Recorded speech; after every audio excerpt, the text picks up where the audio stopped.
ఊళ్ళో పోయి పని ఉన్నది పోయత్తా. సరే తొందరగా రా.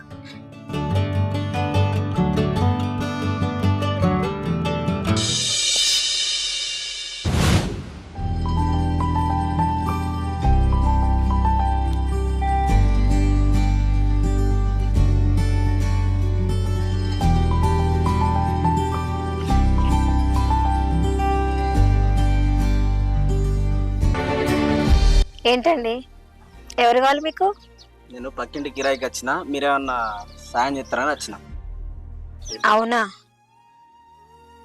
ఏం పేరు నీ పేరు? నా పేరు రమేష్. ఆహా, సరే కానీ నీకు పెళ్ళయిందా? పెళ్ళి కాలేదండి. అవునా, మరి ఆ పొట్టేంది అంత పెంచినావు? నేను పెంచలే, అదే వచ్చింది. అది ఎట్లా వస్తుంది? బీర్లు తాగుతూ వచ్చింది.